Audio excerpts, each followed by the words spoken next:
ভুট্টা তো আমরা কম বেশি প্রত্যেকেই খাই, তবে সবার খাওয়ার নিয়মটা একটু অন্যরকম। সবাই সব রকম নিয়মে আমরা খেতে পছন্দ করি। যদিও প্রচলিত নিয়ম রয়েছে যে পুড়িয়ে খাওয়া, কিন্তু আমি আজকে ভুট্টা পুড়িয়ে না খেয়ে একটু অন্যরকমভাবে খাওয়ার চেষ্টা করছি। তো চলো সেই রেসিপিটাই আমি তোমাদের সঙ্গে শেয়ার করছি। সবাইকে শুভ সকাল।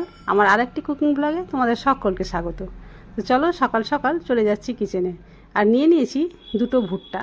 ভুট্টা কিন্তু এখানে কচি ভুট্টা থাকলে বেশি ভালো হয়। এই যে দেখো, নখ দিয়ে মানে চাপ দিলেই ভিতর থেকে যেন একটু রসটা বেরিয়ে আসে।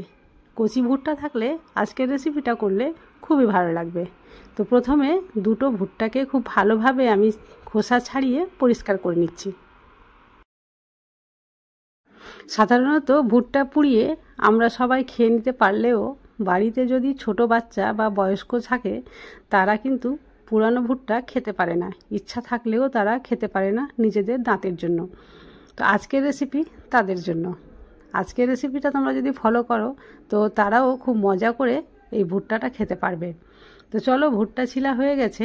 এবার আমি একটা কড়াইয়ে নিয়ে নিচ্ছি 2 গ্লাস জল, আর ছিলে রাখা ভুট্টা এখানে দিয়ে দিচ্ছি।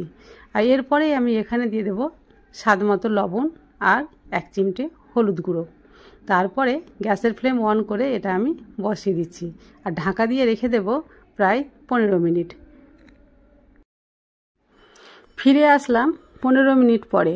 আর এই যে দেখো, কালারটা কত সুন্দর হয়েছে ভুট্টার। যেহেতু হলুদ দিয়েছিলাম তাই কালারটাও সুন্দর হয়ে গেছে। আর আমি তোমাদের একটু উঠিয়েও দেখাচ্ছি যে সেদ্ধ হয়েছে কিনা, তোমরা দেখলেই বুঝতে পারবে। এই যে দেখো, হাত দিয়ে চাপ দিলেই খুব সহজেই গলে যাচ্ছে, তার মানে ভুট্টা সিদ্ধ হয়ে গেছে। এবার গ্যাসের ফ্লেমটা আমি বন্ধ করে দিলাম আর এই ভুট্টা ছাঁকনির সাহায্যে ছেঁকে জলটা ঝরিয়ে আমি একটা থালায় নিয়ে নিচ্ছি।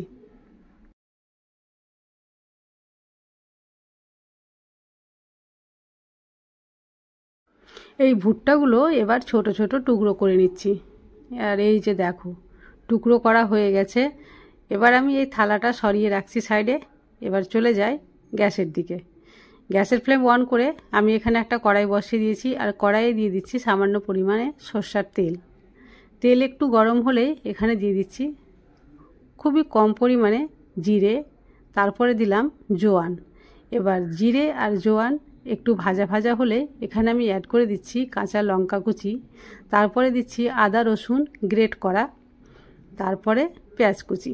সবগুলো দিয়ে একসঙ্গে ভালোভাবে নাড়াচাড়া করে একটু হালকা হালকা ভেজে নেব।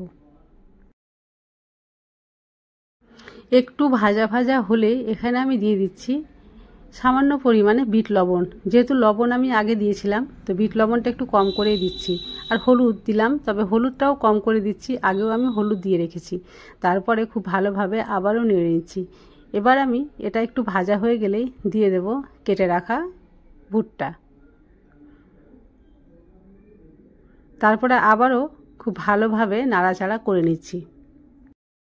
ভুট্টাটা আমি শুকনো শুকনো করব, তাই এখানে সয়া সস বা টমেটো সস কিছুই ইউজ করলাম না।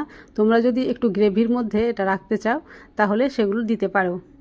ভাজা ভাজা হয়ে গেছে। এবার আমি দিয়ে দিচ্ছি 1 পিস পাতিলেবুর রস। একটু লবণ ঝাল টক ফ্লেভারটা আসলে খুবই সুন্দর লাগে খেতে। তারপরে সব শেষে দিয়ে দিলাম ধনে পাতা কুচি। তারপরে আবারও খুব ভালোভাবে নাড়াচাড়া করে নিচ্ছি। আর একটা কথা তো বলতে ভুলেই গেছি, গ্যাসের ফ্লেমটা প্রথম থেকে শেষ পর্যন্ত থাকবে মিডিয়াম টু লোয়ে। এবার আমি দিচ্ছি ম্যাগি মশলা, তবে এটা একেবারে অপশনাল, তোমাদের হাতের কাছে থাকলে দেবে, না থাকলে কোনো ব্যাপার নাই, না দিলেও কিন্তু এটা তৈরি হয়ে গেছে। এবার গ্যাসের ফ্লেমটা আমি বন্ধ করে দিয়েছি আর একটা সার্ভিং প্লেটে এবার সার্ভ করে নেব। এই ধরনের সহজ সরল রেসিপি আমি প্রতিদিনই তোমাদের সঙ্গে শেয়ার করে থাকি। তো আমার রেসিপিগুলো তোমাদের ভালো লাগলে প্লিজ চ্যানেলটি সাবস্ক্রাইব করে পাশে থেকো। আর আগে থেকে সাবস্ক্রাইব করে থাকলে তোমাদের জন্য রইল অসংখ্য ধন্যবাদ। আর হ্যাঁ, সাবস্ক্রাইব করার সঙ্গে সঙ্গে পাশে থাকা বেল বাটনটা অবশ্যই ক্লিক করে দিও আমার নতুন ভিডিওর আপডেট পাওয়ার জন্য। তো দেখো, সার্ভিং প্লেটে আমি কিন্তু সার্ভ করে নিয়েছি আর দেখতে কতটা সুন্দর লাগছে। যেহেতু আমি এটা শুকনো ফ্রাই করেছি তাই এটা শুকনো রয়েছে।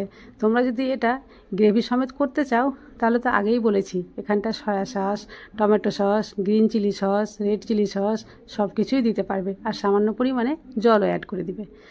তো দেখো, এইভাবে কাঁটা চামচ দিয়ে একটু গেঁথে নিয়ে তারপরে এইভাবে যদি খাই তো মজা করেই খাবে।